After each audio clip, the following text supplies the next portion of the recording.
പാർലമെന്റിന്റെ അതിരുവിട്ട പ്രതിഷേധ ബഹളത്തിൽ കൂടുതൽ എംപിമാർക്കെതിരെ നടപടി. 9 എംപിമാരെ കൂടി സസ്പെൻഡ് ചെയ്തു. ഇതോടെ ആകെ സസ്പെൻഷൻ ലഭിച്ച എംപിമാരുടെ എണ്ണം 14ആയി. നടപടി നേരിട്ടവരിൽ 6 പേർ കേരളത്തിൽ നിന്നുള്ള എംപിമാരാണ്. വിവരങ്ങളുമായി എസ് നന്ദഗോപൻ ചേരുകയാണ്. നന്ദൻ, എന്താണ് വിശദാംശങ്ങൾ? വിനീഷ്, ഇപ്പോൾ മുഴുവൻ ലോക്സഭയിൽ 14 എംപിമാരും അതേപോലെ തന്നെ രാജ്യസഭയിൽ ഒന്നും കൂട്ടി 15 എംപിമാരെയാണ് ഇപ്പോൾ സസ്പെൻഡ് ചെയ്തിരിക്കുന്നത്. വലിയ രീതിയിലുള്ള ബഹളം രാജ്യസഭയിലും അതേപോലെ തന്നെ ലോക്സഭയിലും ഉയർത്തിയ എംപിമാർക്കാണ് സസ്പെൻഷൻ. അതായത് വലിയ രീതിയിൽ നേരത്തെ പ്രതിഷേധമുയർത്തിയ എംപിമാരെ സസ്പെൻഡ് ചെയ്തിരുന്നു. അതിനുശേഷം ലോക്സഭ അല്പം സമയത്തേക്ക് പിരിഞ്ഞു. പിന്നീട് 3 മണിക്ക് വീണ്ടും സഭ ചേർന്നപ്പോൾ സമാനമായ രീതിയിൽ വലിയ ബഹളം പ്രതിപക്ഷ MLA-മാരുടെ ഭാഗത്തുനിന്നും ഉണ്ടായി. തുടർന്നാണ് 9 പേരെ കൂടി സസ്പെൻഡ് ചെയ്തു. ആദ്യം 5 പേരെ സസ്പെൻഡ് ചെയ്തിരുന്നു. ഇതിൽ പ്രധാനമായും കേരളത്തിൽ നിന്നുള്ള 4 എംപിമാർ ഉൾപ്പെടുന്നു. ആലത്തൂർ MP രമ്യ ഹരിദാസ്, അതേപോലെ തന്നെ Thrissur MP TN Prathapan, Ernakulam MP Hibi Eden, അതേപോലെ തന്നെ ഇടുക്കി MP ഡീൻ കുര്യാക്കോസ് എന്നീ എംപിമാർക്ക് പുറമെ തമിഴ്നാട്ടിൽ നിന്നുമുള്ള ഒരു വനിതാ MPയെയും സസ്പെൻഡ് ചെയ്തിരുന്നു. അതിനുശേഷം 3 മണിക്ക് വീണ്ടും സഭ ചേർന്നപ്പോൾ വലിയ രീതിയിലുള്ള പ്രതിഷേധം അതേപോലെ തന്നെ ബഹളമൊക്കെ ഉയർത്തിയ കനിമൊഴിയും അതേപോലെ തന്നെ മാണിക്യം ടാഗൂറും അടക്കമുള്ള 9 എംപിമാരെ കൂടി സസ്പെൻഡ് ചെയ്തു. അങ്ങനെ ലോക്സഭയിൽ മൊത്തം 14 എംപിമാരെയാണ് സസ്പെൻഡ് ചെയ്തിരിക്കുന്നത്. പ്രധാനമായും 2 ആവശ്യങ്ങളാണ് പ്രതിപക്ഷം ഉയർത്തുന്നത്. ഇന്നലെ നടന്ന അക്രമം സംബന്ധിച്ച് കേന്ദ്ര ആഭ്യന്തരമന്ത്രി കൂടിയായ അമിത്ഷാ മറുപടി പറയണം. മാത്രമല്ല, ഈ സെക്യൂരിറ്റി ഇഷ്യൂവിന്റെ പശ്ചാത്തലത്തിൽ അമിത്ഷാ രാജിവെക്കണം എന്നീ ആവശ്യങ്ങളാണ് പ്രധാനമായും പ്രതിപക്ഷ എംപിമാർ ഉയർത്തുന്നത്. എന്നാൽ ഇത് ഒരു തരത്തിലും അംഗീകരിക്കാൻ കഴിയില്ല എന്നാണ് BJP എംപിമാർ വ്യക്തമാക്കുന്നത്. മാത്രമല്ല, സ്പീക്കർ തങ്ങളുടെ നിലപാട് വ്യക്തമാക്കിയിരുന്നു. അതായത് തന്റെ അധീനതയിൽ വരുന്ന പ്രദേശമാണ് അല്ലെങ്കിൽ ഈ ലോക്സഭയും രാജ്യസഭയും ഒക്കെ തന്നെ, അവിടുത്തെ സെക്യൂരിറ്റി അടക്കമുള്ള കാര്യങ്ങൾ കൈകാര്യം ചെയ്യുന്നതും ലോക്സഭാ സ്പീക്കറാണ്. അതിനാൽ തന്നെ ഈ വിഷയത്തിൽ താൻ മറുപടി പറഞ്ഞാൽ മതി എന്നുള്ളൊരു നിലപാടിലാണ് ലോക്സഭാ സ്പീക്കർ അടക്കം നിലപാടെടുത്തിരിക്കുന്നത്. എന്നാൽ ഇത് നിലവിൽ ഇപ്പോൾ ലോക്സഭയ്ക്കുള്ളിൽ വീണ്ടും പ്രതിഷേധം തുടരുന്ന ഒരു സാഹചര്യമാണോ നിലനിൽക്കുന്നത്? ലോക്സഭയിലെ ഇപ്പോഴത്തെ ഒരു സാഹചര്യം എന്താണ് ഈ 14 പേര് സസ്പെൻഡ് ചെയ്തതിന് ശേഷമുള്ള?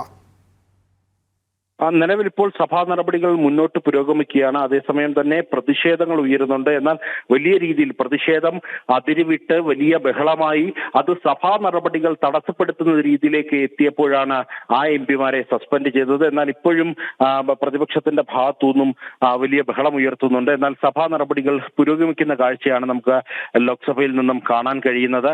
അതേസമയം വലിയ പ്രതിഷേധം ഉയർത്താൻ, അതായത് വീണ് കിട്ടിയ ഒരു അവസരമാണ് കോൺഗ്രസിനെ സംബന്ധിച്ചിടത്തോളം ഇന്നലെ നടന്ന അതിക്രമം. അതിനാൽ തന്നെ പരമാവധി രാഷ്ട്രീയ മുതലെടുപ്പ് നടത്താൻ തന്നെയാണ് കോൺഗ്രസ് തീരുമാനിച്ചിരിക്കുന്നത്. കോൺഗ്രസിന്റെ പാർലമെന്ററി പാർട്ടി യോഗം കൂടി ഈ ഒരു വിഷയം പരമാവധി മുതലെടുക്കണം, അല്ലെങ്കിൽ വലിയ രീതിയിലുള്ള പ്രതിഷേധം ഉയർത്തി സർക്കാരിന്റെ രാജി ആവശ്യപ്പെടണം തുടങ്ങിയ ആവശ്യങ്ങളാണ് നേരത്തെ തന്നെ ഈ ലോക്സഭാ കക്ഷി നേതാക്കളുടെ യോഗം കൂടി തീരുമാനിച്ചത്. ഇതിന്റെ അടിസ്ഥാനത്തിൽ വലിയ പ്രതിഷേധമാണ് ഇപ്പോൾ പ്രതിപക്ഷ എംപിമാരുടെ ഭാഗത്തുനിന്നും ഉയരുന്നത്. ഞാൻ നേരത്തെ സൂചിപ്പിച്ചിരുന്നു, അതായത് 2 ആവശ്യങ്ങൾ. ഒന്ന്, ഇന്നലെ നടന്ന അതിക്രമവുമായി ബന്ധപ്പെട്ട് ആഭ്യന്തരമന്ത്രി മറുപടി പറയണം. ഒപ്പം തന്നെ സുരക്ഷാ വീഴ്ചയിൽ അതിന്റെ റെസ്പോൺസിബിലിറ്റി ഏറ്റെടുത്തുകൊണ്ട് അമിത്ഷാ രാജിവെക്കണമെന്നീ ആവശ്യങ്ങളാണ് പ്രതിപക്ഷ എംപിമാർ ഉന്നയിക്കുന്നത്. അങ്ങനെ നോക്കുമ്പോൾ ഈ ലോക്സഭയിലെ പ്രധാന ചുമതലക്കാരൻ സ്പീക്കറാണ്, അതിന്റെ പരമോന്നത അധികാരിയും സ്പീക്കറാണ്. ഈ സെക്യൂരിറ്റി വിഷയങ്ങളും പ്രത്യേകിച്ച് ലോക്സഭയിൽ നടക്കുന്ന എന്തൊരു കാര്യങ്ങളുടെയും കൃത്യമായ ഒരു നേതൃത്വം വഹിക്കുന്നത് സ്പീക്കറാണ്. ആ സ്പീക്കറുടെ ഒരു മറുപടി ലഭിച്ചിട്ടും എന്തുകൊണ്ടാണ് കോൺഗ്രസ് ഇത്തരത്തിൽ കർശന നിലപാടുമായി ഉറച്ചു നിൽക്കുന്നത്?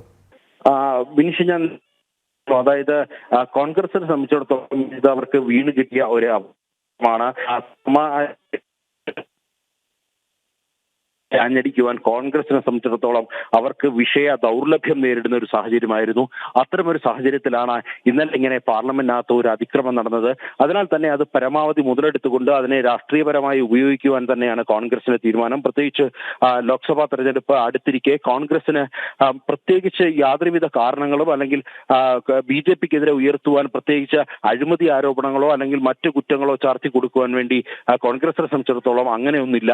അതിനാൽ തന്നെ ഈ വീണ് കിട്ടിയ ഒരു അവസരം അത് പരമാവധി ഉപയോഗിക്കുവാൻ തന്നെയാണ് കോൺഗ്രസിന്റെ തീരുമാനം. കോൺഗ്രസിന്റെ കക്ഷി നേതാക്കൾ നേരത്തെ ചേർന്ന് ഈ യോഗം ചേർന്ന് ഈ ഒരു വിഷയം പരമാവധി മുതലെടുത്തുകൊണ്ട് വലിയ രീതിയിലുള്ള പ്രതിഷേധം സഭയ്ക്ക് അകത്തും അതേപോലെ തന്നെ സഭയ്ക്ക് പുറത്തും നടത്തണം എന്നുള്ള കാര്യം നേരത്തെ നിശ്ചയിച്ചിരുന്നതായിരുന്നു. ഇതിന്റെ അടിസ്ഥാനത്തിലാണ് എംപിമാർ ഇത്തരത്തിൽ പ്രതിഷേധം എന്ന പേരിൽ സഭാ നടപടികൾ തടസ്സപ്പെടുത്താൻ ശ്രമിക്കുന്നത്. വിനീഷ്, നിലവിൽ ഇത്തരത്തിൽ ഈ ഒരു പ്രതിഷേധം പുറത്ത് ആളിക്കത്തിക്കാനുള്ള ഒരു ശ്രമം നടത്തുന്നു, സർക്കാരിനെതിരെ ആഞ്ഞടിക്കാനുള്ള ഒരു ശ്രമവും കോൺഗ്രസിന്റെ ഭാഗത്തുനിന്ന് ഉണ്ടാകുമ്പോൾ BJPയുടെ ഒരു സ്റ്റാൻഡ് എന്താണ് ഈ ഒരു വിഷയത്തിൽ? ഇപ്പോൾ 4 മണിക്ക് ഡൽഹി കേരള ഹൗസിൽ 4 എംപിമാർ, കേരളത്തിലെ രമ്യ ഹരിദാസ്, അതേപോലെ തന്നെ TN പ്രതാപൻ, ഡീൻ കുര്യാക്കോസ്, ഹൈബി ഈഡൻ എന്നീ 4 എംപിമാർ മാധ്യമങ്ങളെ കാണുന്നുണ്ട്. ഈ സസ്പെൻഷനുമായി ബന്ധപ്പെട്ട കാര്യങ്ങൾ വിശദീകരിക്കാനാണ് മാധ്യമങ്ങളെ കാണുന്നതെന്ന് പറയുമ്പോഴും വലിയ രീതിയിലുള്ള പ്രതിഷേധങ്ങൾ അല്ലെങ്കിൽ അത്തരം പ്രതിഷേധ പരിപാടികൾ മാധ്യമങ്ങളിലൂടെ പ്രഖ്യാപിക്കുകയാകും ഇവരുടെ ലക്ഷ്യമെന്ന കാര്യത്തിൽ തർക്കമില്ല. പ്രത്യേകിച്ച് ഇപ്പോൾ BJP ഈ ഒരു വിഷയത്തെ വിനീഷ് സൂചിപ്പിച്ച പോലെ വളരെ ശക്തമായി തന്നെ നേരിടുകയാണ്. അതായത് ഒരു തരത്തിലും അംഗീകരിക്കാൻ കഴിയാത്ത ആവശ്യങ്ങളാണ് പ്രതിപക്ഷം മുന്നോട്ട് വെക്കുന്നത്. ഇത്തരമൊരു അതിക്രമം നടന്നു. എന്നാൽ ആ അതിക്രമം നടന്ന ആദ്യ മണിക്കൂറുകളിൽ തന്നെ കോൺഗ്രസ് ഈ ഒരു വിഷയത്തിൽ രാഷ്ട്രീയ മുതലെടുപ്പ് നടത്തുവാനാണ് ശ്രമിച്ചിരുന്നത്. ഇത്തരം രാഷ്ട്രീയ മുതലെടുപ്പുകൾ ഈ ഒരു വിഷയത്തിൽ അനുവദിക്കില്ല. ഇത് രാജ്യത്തിന്റെ അഖണ്ഡതയെ ചോദ്യം ചെയ്യുന്ന അല്ലെങ്കിൽ രാജ്യത്തിന്റെ വിശാലതയെ ചോദ്യം ചെയ്യുന്ന വിഷയമാണ്. ഈ ഒരു വിഷയത്തിൽ ഇതിന്മേൽ കൂടുതൽ ചർച്ചകൾ നടത്താതെ ഈ വിഷയത്തിൽ ഇതിന് കൃത്യമായ പരിഹാരം തേടുക എന്നുള്ളത് തന്നെയാണ്. അതായത് ഇന്നലെ ഉണ്ടായത് വലിയ അതിക്രമം തന്നെയാണ്. അതിന് അല്ലെങ്കിൽ അത്തരം ഒരു അതിക്രമം അത് രാജ്യത്ത് അങ്ങനെ ഉണ്ടാകാൻ പാടില്ലാത്തതായിരുന്നു. എന്നാൽ അത് യാദൃശ്യവശാൽ അങ്ങനെ ഒരു അതിക്രമം നടന്നുപോയി. ഇനി അതിന്മേലുള്ള അന്വേഷണം നടത്തി കുറ്റക്കാരെ കണ്ടെത്തി കൃത്യമായി ശിക്ഷിക്കുക എന്നുള്ളൊരു നിലപാടിൽ തന്നെ ഉറച്ചാണ് സർക്കാർ മുന്നോട്ട് പോകുന്നത്. നിലവിൽ 5 പേരുടെ അറസ്റ്റ് രേഖപ്പെടുത്തിയിട്ടുണ്ട്. ഇവരെ വിശദമായി തന്നെ ഡൽഹി പോലീസിന്റെ സ്പെഷ്യൽ സെൽ ചോദ്യം ചെയ്തു വരുന്നു. ഇതിനു പുറമെ തന്നെ ഇന്റലിജൻസ് ബ്യൂറോയുടെ അന്വേഷണം സമാന്തരമായി നടക്കുന്നു. അതേപോലെ തന്നെ പാർലമെന്റിലുണ്ടായ സുരക്ഷാ വീഴ്ച സംബന്ധിച്ച് CRPFന്റെ DG തന്നെ നേരിട്ട് അന്വേഷണം നടത്തുന്നു. ഇങ്ങനെ ത്രിതല അന്വേഷണമാണ് ഇതിൽ പുരോഗമിക്കുന്നത്. മാത്രമല്ല സ്പീക്കർ ഈ ഒരു കാര്യത്തിൽ കൃത്യമായ നിലപാട് വ്യക്തമാക്കിയ സാഹചര്യമുണ്ട്. ഇത്തരമൊരു സാഹചര്യത്തിൽ ഒരു തരത്തിലും കേന്ദ്ര ആഭ്യന്തരമന്ത്രി മറുപടി പറയേണ്ട ഒരു സാഹചര്യം ഉദിക്കുന്നില്ല എന്നുള്ളത് തന്നെയാണ് BJP നിലപാട്. അതിനാൽ തന്നെ കോൺഗ്രസിന്റെ ഈ ഒരു പ്രതിഷേധം എന്ന പേരിൽ നടത്തുന്ന അതിക്രമങ്ങൾ അല്ലെങ്കിൽ പ്രതിഷേധം ഇതിൽ നടത്തുന്ന കോലാഹലങ്ങൾ അതിനെ ആ രീതിയിൽ തന്നെ നേരിടാൻ തന്നെയാണ് BJP തീരുമാനം.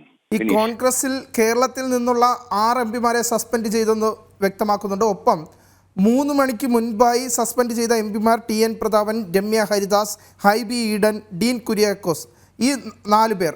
അതിനുശേഷം ആരൊക്കെയാണ് സഭയ്ക്കുള്ളിൽ കേരളത്തിൽ നിന്ന് ബഹളം വെച്ച മറ്റു എംപിമാർ?